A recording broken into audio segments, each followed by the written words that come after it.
ମାନେ ଆପଣମାନଙ୍କୁ ବହୁତ ବହୁତ ଧନ୍ୟବାଦ। ମୋତେ ଏତେ ସାରା ଭଲ ପାଇବା ଦେଇଥିବାରୁ ୟୁଟ୍ୟୁବରେ ମୁଁ ଆପଣମାନଙ୍କ ପାଖରେ ଚିରଋଣୀ। ଏମିତି ଆପଣ ସବୁବେଳେ ଭଲରେ ଥାଆନ୍ତୁ, ମୁଁ ବି ଭଲରେ ଅଛି। ଭିଡ଼ିଓ ଆମର କାହିଁକି ଆସିନଥିଲା ବର୍ଥଡେ ତ ଏତେ ଦିନ ହେଲା ଗଲାଣି।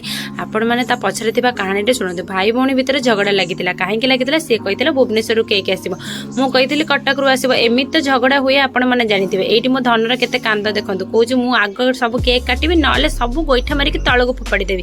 ମୁଁ କହିଲି ନାଇଁ ଧନ, ଟିକେ ଶାନ୍ତ ହେଇଯା। ଧନର ତାପରେ ଫ୍ୟାମିଲି ସହିତ ଏମିତି ହସଖୁସିରେ କାଟୁଛି ସତ କେକ୍, କିନ୍ତୁ ଆପଣ ତା ପଛର କାହାଣୀଟା ଶୁଣିବାକୁ ଚାହୁଁଛନ୍ତି ନା। ଭାଇ ଭଉଣୀ ଭିତରେ ଝଗଡ଼ା ଲାଗେ, ତାପରେ ଭାଇ ଭଉଣୀ ଯାଇକି ସାଙ୍ଗ ହେଇକି ଫେରେ ବୁଝାବୁଝି ହେଇକି ଯାଇକି କାରରେ ପଳେଇଥିଲୁ। ମୋ ଭାଇ କହିଲା ମୋ ପସନ୍ଦର ଯଦି ଚଏସ୍ର କେକ୍ ନ ଆସିବ ତାହେଲେ ମୁଁ ଯିବିନି। ମୁଁ କହିଲି ହଉ ଠିକ୍ ଅଛି, ତୋ ପସନ୍ଦର ହିଁ କେକ୍ ଆସିବ।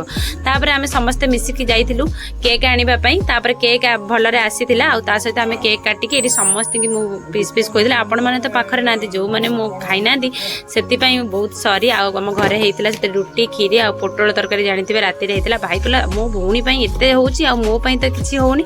ମୁଁ ନାଇଁ ନାଇଁ, ତୋ ପାଇଁ ବି ହେବ, ବ୍ୟସ୍ତ ନାହିଁ। ମୋର ଗୋଟେ ଦିନ ପରେ ମୋ ଭାଇର ବର୍ଥଡେ ପଡ଼େ। ଆଉ ତା ସହିତ ମୋ ଭାଇ ଗୋଟେ ସୁନ୍ଦର କାଞ୍ଜିବରମ ପାଟ ଦେଇଥିଲା।